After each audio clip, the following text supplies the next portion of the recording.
All right, all right, all right. Welcome once again. We Blackmen Declare. Go ahead and hit that subscription button. Help us build up some algorithms and smash that like button and go ahead and prepare to share with some of your friends and family. This is the Godfather Mike Sy, also known as Jesse Store. But we going by this handle, the Godfather. Something that I was nicknamed, named, became named, and way back in the day, way back at college at Central Michigan University. But we're excited tonight. I'm just going to have a conversation with my brother. Come on in here, brother. Let's have a conversation. Yes, we're going to have a conversation tonight, my brother. I tell you what, I don't think I have ever seen, heard this much lying that's going on right now ever. my cyber my cyber king brother. I have to laugh to keep on, pinching myself because, when you grow up in the South and you go to the North and you come back to the South, to the Midwest, and you see people from all over America, and you think and feel and believe you have been able to see lying in all forms, all people. But I must admit, this level of politician today, I think, my brother, is the greatest set of liars, thugs, and thieves that I could ever imagine. I mean, it's unbelievable. And what's so sad, I think, is that our children and grandchildren, they're not going to have the benefit of knowing just how bad it is unless we make some declarations, unless we get to that point to where we're willing to have conversation with them. Uh, I'm serious. What do you think, brother? I mean, I know you're a little younger than me and all of that, but you're wise and you're much older than your biological and chronological years. As you look at the landscape, I mean, in your time, and I know you've got some uncles dear to you and all of that, and having conversations with them, and they're older than you. I mean, I don't know if you chat with them about what's going on and all of this, but I mean, have they, your uncles, have they ever seen a level of lying this sophisticated to where now we can fact check so quickly, and even though you can, you still get all the lies? What's the perspective of folks like, you know, your age and under when they look at what's going on today and all the lies, and you look at even the verdict that happened yesterday in New York with Sean Combs, and not that, we want to condone anything that he allegedly is guilty of or perhaps is guilty of, but the application of justice, where we have a 47 who have 34 felons impeached twice, but is the president of America. We hear that the bomb that was obliterating Iran's nuclear, stockpile, that perhaps that's not the case. And then you are told that you need to really just sing the party line. And everybody's saying now, including Jeffrey Sachs and Malcolm Nance and others, that Iran is not that stupid. I mean, it just go on and on. All of a sudden, Ukraine being told, we got to watch our own stockpile. We can't send you no more weaponry, no more anti-ballistic, anti-missiles, whatever the right term is, ballistic. I mean, everywhere you look, my brother, lies of people turning their back on so-called allies. All of a sudden we make a move on Canada, and Canada then strikes up the deal to sell this gas and oil in other parts of the globe, and all of a sudden China begins to do what it does. We're beginning to become more and more isolated. But one of the, there's not many brothers in my era, so I don't have as many to speak to in my era. But one of the brothers saying, man, that I would say that was in your era. What's the word, brother? Come on, talk to me. First, I want to say peace to you, brother, in this fight for truth, freedom, justice, and equality. This Quay, go by Cyber Aki on all media platforms. Follow me, follow me on Instagram, follow me on X at Cyber Aki. First, I want to say, like, my generation really don't have anything to compare it to.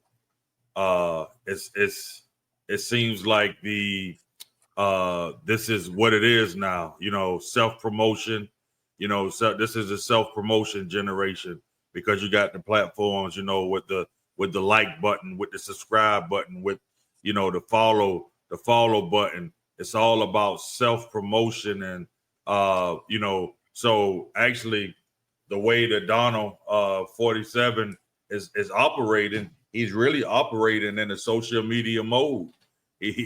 Self-promotion is all about, what he could say to stir up the pot and to get some likes on, the likes for some people, his base to like it and others not to like it and create comments. If you go to any of these blogs and social media accounts that talk politics, and when you mention 47, you will notice that the comments are like wide ranging. You're gonna have people that's loving what he's doing, and you're gonna have people that's on the fence and say, "Hey, I like some things, I don't like others." Then you're gonna have people that's on the far left that says, they don't like anything he does. But the point is that they're talking. There's so many comments. People just fit the comments are being filled up. So he's actually playing into the hand of what to keep the social media and the bots running. But then you look at the countries and how like countries are turning their backs on each other. We watching the genocide that's happening in Palestine. We watching a country just attack another country, then tell that country it doesn't have the right to protect itself. It doesn't have the right to obtain a nuclear bomb when you got it, but you telling someone else, a sovereign country, that they don't have the right to develop those capabilities, even if it's not for nuclear weapons, like they said, just for the right for better energy for the people, and you telling us we don't have the right to do that? Like, what's really going on? And we, like you said, we further isolating ourselves because we chose to be on one side of this equation. And so it's almost like a new world is coming in, a new world is shifting, and one group of people are trying to hold on to the old, and other countries saying, no, your days are gone. Move over. It's us now. It's our time. So I think that's where we at.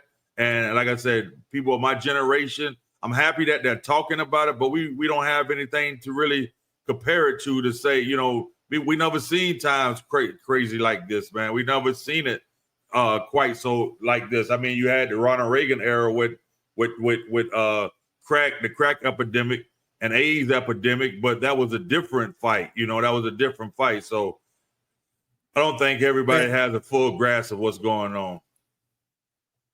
I mean, really, that's a beautiful comment you make there, because perhaps we sometimes forget that, and what each particular generation has to face and what it has to deal with. If I go back and remove myself another generation or two back, I mean, even in one generation back, they're not even having lights necessarily that they can flip on. They get the news from sometimes the radio, And that could be a day late and a dollar short. Like we just went through Juneteenth, right? And they didn't get the word till a couple of years or a few months later. So I mean, now everything is so rapid, and I love the way you brought that out, that self promotion piece, because in reality, for some of us in and what I would call my generation, it's a difficult thing to do that we were not necessarily programmed to create this self promotion. And we thrive more on the concept of humility. And I really like the way you brought that out in saying that, hey, what in the world is the young people maybe looking at? And then you think about that generation behind you, that generation behind you. Now they're growing up with that level of expectation, and given the level of expectation of self-promotion, everything seems just natural to them.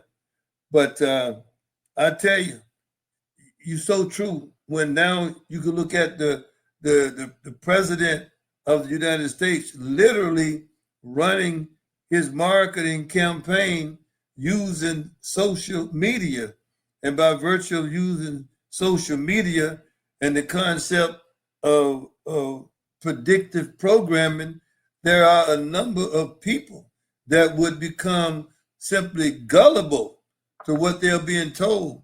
And if you continue to confess that and affirm it over and over and over, after a while, you'll buy into the fact that you're dealing with situations that appear to be as they really are, that they are in fact true when they are nothing but lies.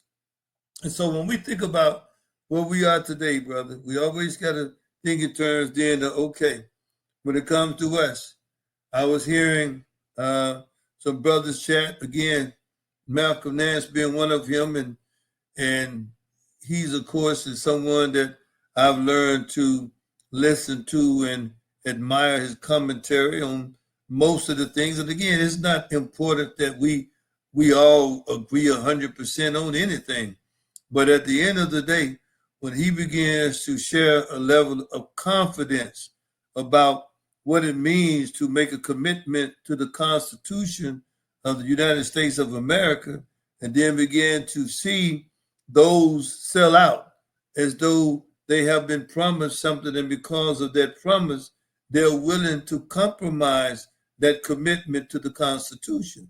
Now, I know you yourself spent invested some time in the military, and I'm sure went through the same kind of conditional predictive brainwashing programming as it relates to defending the Constitution.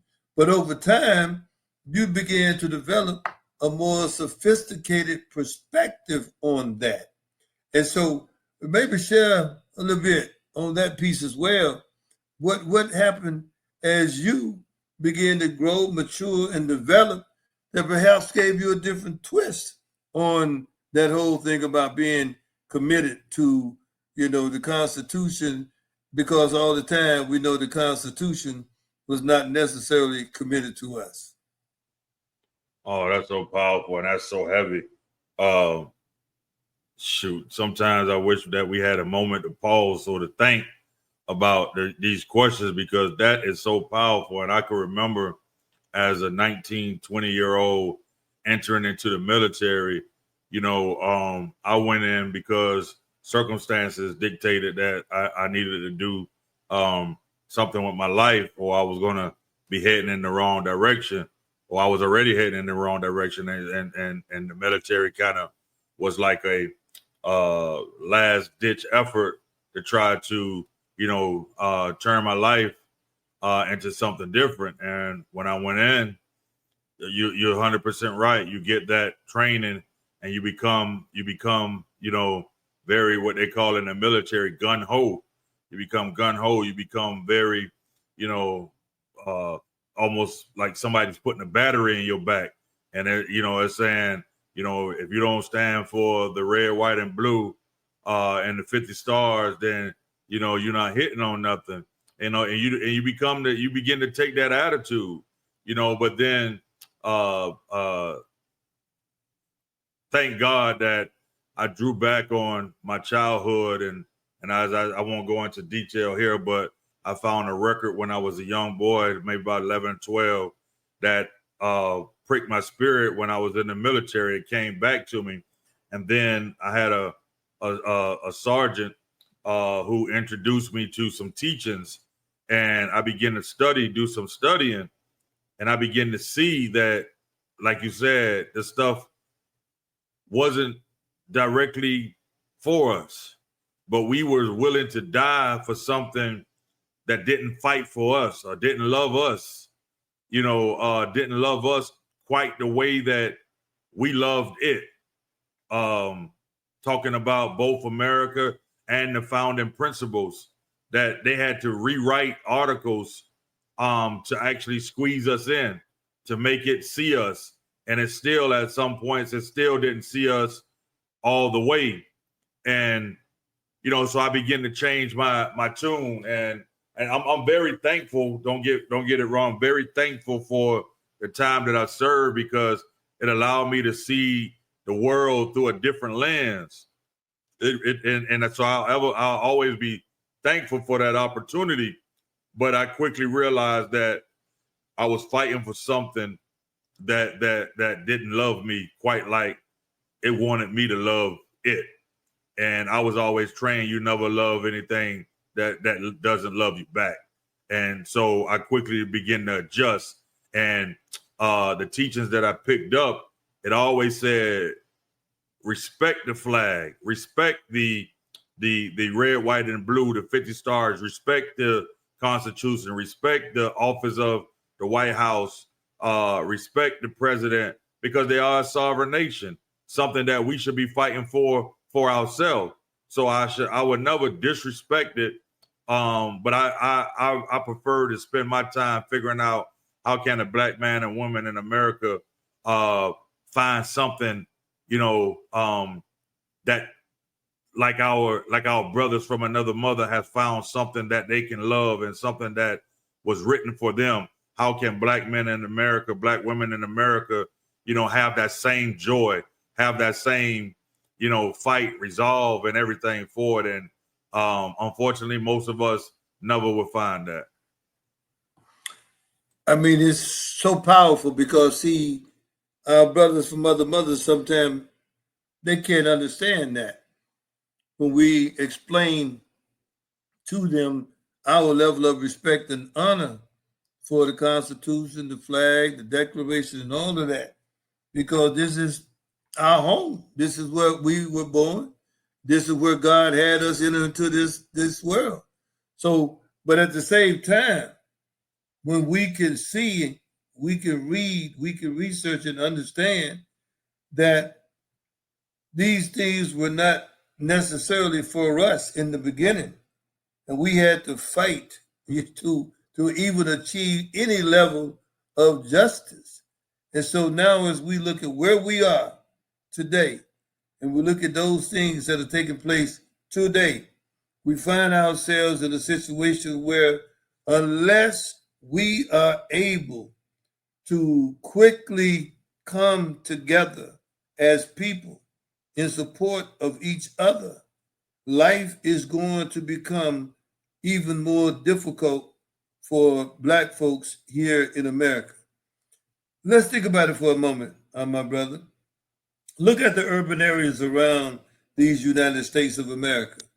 In most of our urban areas, Baltimore, and some of the boroughs of New York, be it Richmond, you coming down that eastern coast, Charlotte, Savannah, Jacksonville, Miami, come on up to Atlanta, New Orleans, Birmingham, Detroit, Chicago, Philadelphia, Pittsburgh, St. Louis, Kansas City, Denver, LA, Dallas, Houston, urban areas all over America.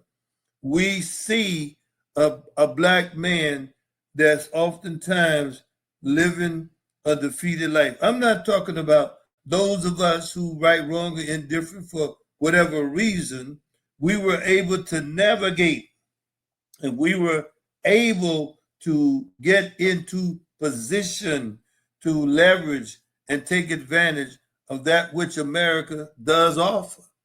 And we are in agreement that we are able to leverage that which is available to anyone that's in America.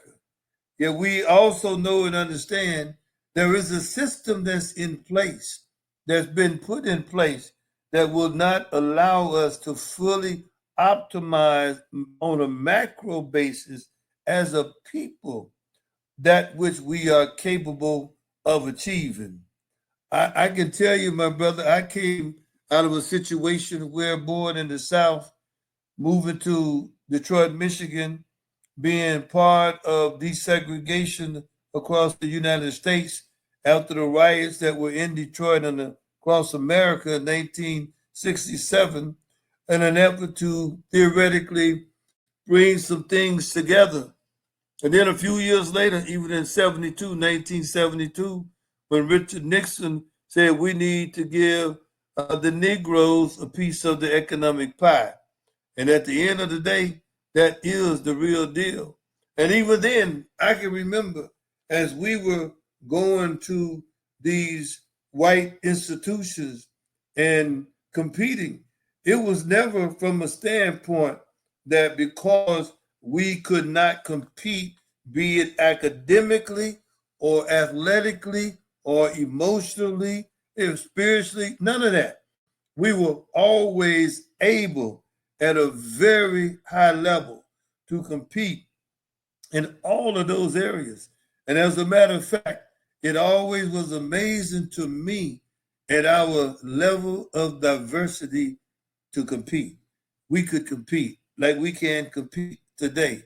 But over the process of time, I began to see what you just mentioned about your military experience. The fact that there's something even greater in the unique capabilities of a black man in America. And especially if you happen to be one that's had a chance to go from one urban area to another urban area, going into white public universities, white private universities, corporations across America, businesses across America. You have an opportunity to see, which is, I believe, something unique about your experience and my experience. And what we can declare as black men in America, that we have a unique story to tell. And that's why we're going to tell it on Blackmen Declare. But I want to give you a chance just to freelance a few minutes as well.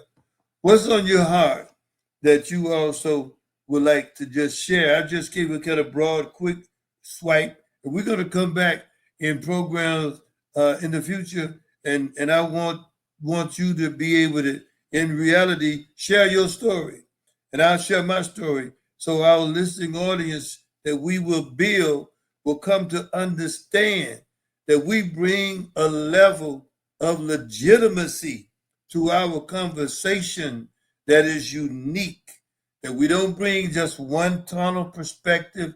We have not looked at just one this or that, but we bring a very unique perspective to our Blackmen Declare. Come on, my brother. Peace, my brother. That's man. I think, man, it's and I learned from you not to be as critical and not to be as hard on some of our past leaders for the failures or the lack of true vision. That we find ourselves back into a situation that we thought we had progress from, but in the blink of an eye, everything that was worked for seems to be disappearing.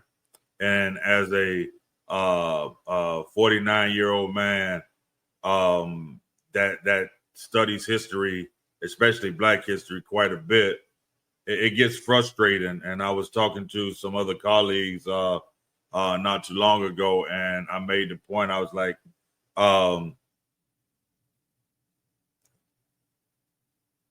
if you believe in scriptures, whether it's Bible, Quran, Torah, whatever, you have to begin to see that Black people in America have had a similar scripture moments throughout our history, especially here in North America.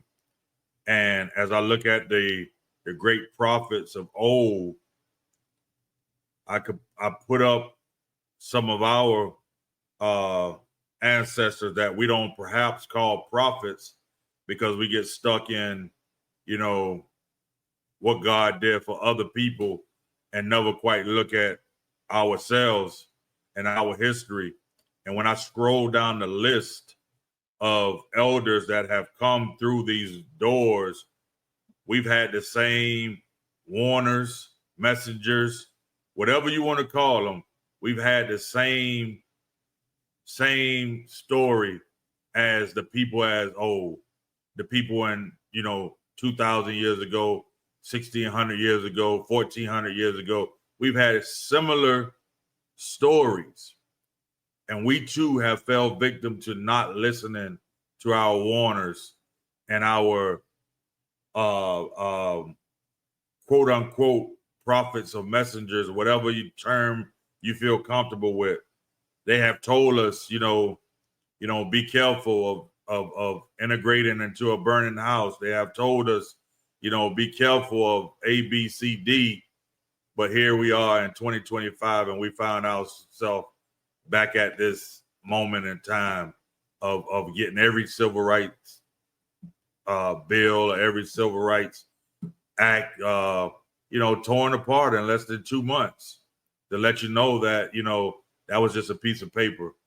And it's frustrating as a 49-year-old man, because I believe that some of the messengers that came through our lineage had it right, but they wasn't in the majority at that time. And so as I reflect, it's early on, I was more critical of some of the ones who were in charge. I was more critical of them, but I'm learning to be less judgmental of them and learning how to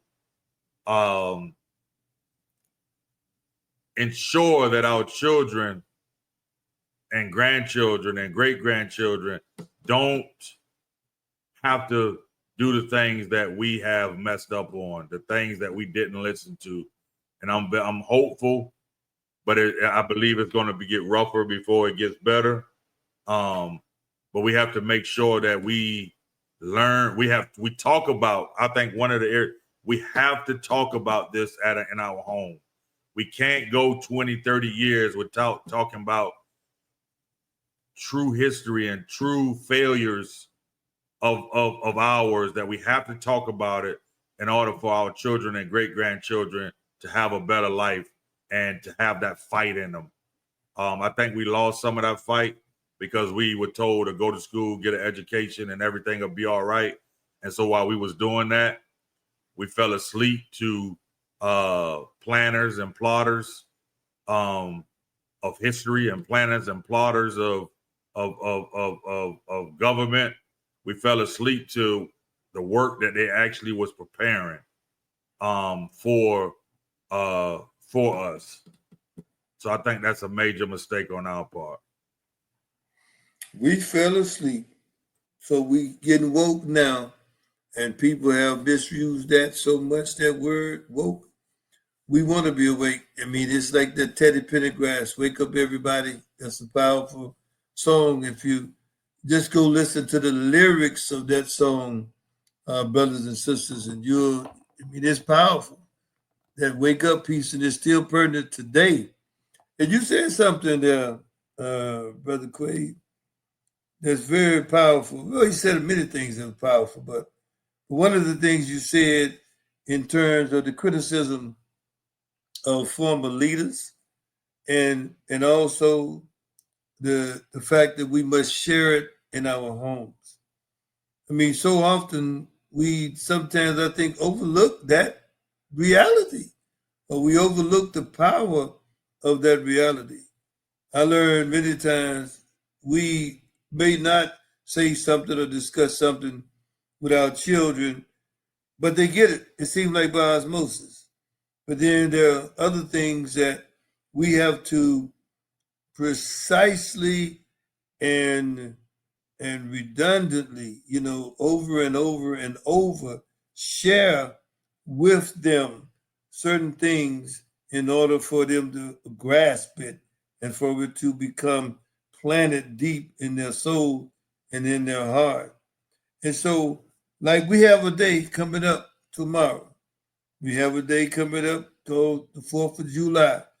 And I know many of us don't see it the same way because all you got to do is think about what was happening in 1776, supposedly when all of that celebration was taking place.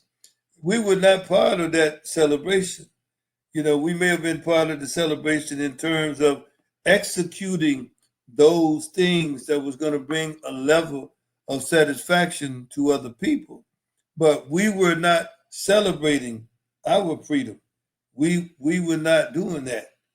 And so at the end of the day, when again you think about that, you have to take these kind of things into consideration when we make an attempt to explain to our brothers from other mothers and fathers that it's not a mean spirit when we want to inject into the conversation the impact that reality in America has had on the mindset and on the spirit of a people.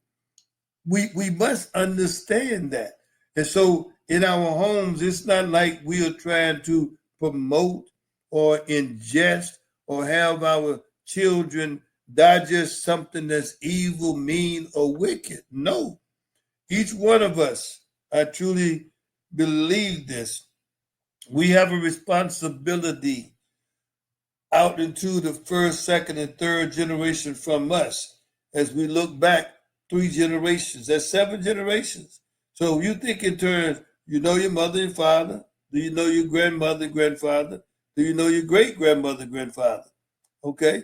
And so if you are so blessed to be able to have had a conversation or knew your family 3 generations back, you are indeed a blessed individual.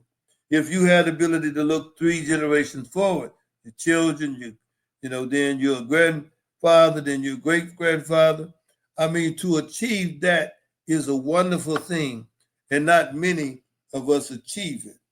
But I can tell you the thing that always gives me great satisfaction is knowing that I could go back and have a conversation not only with a mother and a father, but with a grandmother and a grandfather, but didn't have that chance with a great grandfather or great grandmother. But I named one of our daughters after a great grandmother. And I know you have a beautiful relationship with your grandfather. And we're going to try to close it out a little bit, but you have a beautiful relationship with your grandfather. And I know you understand the concept of 3 out and 3 back, that 7 generation is so vitally important.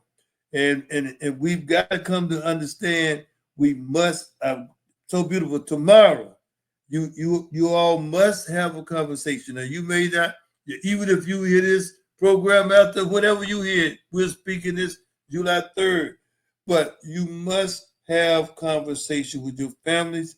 And I pray that each and every one of us will take that time tomorrow, if in person or on the phone, some kind of visual call, whatever, have a conversation about the difference, for example, in the 4th of July and Juneteenth. That alone will be a great family conversation. What do you think, my brother? Oh, definitely. I definitely think that that'll be a great conversation. And as I mentioned earlier about these teachings that I have picked up, the brilliancy of part of that is that for the organization that I'm a part of, June the 4th, or July the 4th became a celebration for our independence as well. The Nation of Islam, the celebration is July the 4th because of independence that happened in Black Bottom, Detroit, one of the blackest cities at that time. It was a brilliance that he found us partying and celebrating for a nation that didn't love us, but came that same time to give us independence and some type of do for self mentality. So that was a brilliance. Say, hey, no, you celebrating the wrong thing. Celebrate your independence. Celebrate your, you becoming, a nation of your own. And now, as of 2-3 years ago, they gave Juneteenth a, they gave that Juneteenth as a federal holiday, and now blacks that's not in the Nation of Islam or blacks that's they have some type of day to themselves. But then you have 47 come up and say that on that day that there's too many holidays, and that people are losing money because there's too many holidays. It's the irony, like and that's why. For me, I mean, I love any day that my people get together and say that, we together and we're going to cook out and we're going to enjoy, I'm all for it. But that the irony is if somebody gives you something, then they can take it away from you. And that's the unfortunate part about dealing with America's white supremacist mindsets. Powerful. Brother, you know what? When we migrated to Detroit, I don't know if you remember. That was the Black Bottoms, right? You remember that? But we're going to come back again, my brother, next time, and we're going to do a little bit more detail on your background, my background. And I know people may be saying, who are those Black men declare? We're going to declare some things and share some things, and I believe it's going to be beneficial for brothers and sisters, but especially for some brothers. So until next time, brothers and sisters, this is the Godfather, Mike Side, also known as Jesse Store, and my compadre, my co-partner in this sharing, Mr. Quaid himself. And we just want you to come and join us. We're going to have a good time together. We've done a lot of things together. We want to share some of those adventures and what has meant to us, how it's helped us grow and be able to really love on a wide spectrum of men. And my brother said something very important. We think we can extract value out of everything. We just got to look for it. The next time, the Godfather. Peace. Oh, let me remind you now. That's so you know when we're coming on. One more again. Again, peace and love.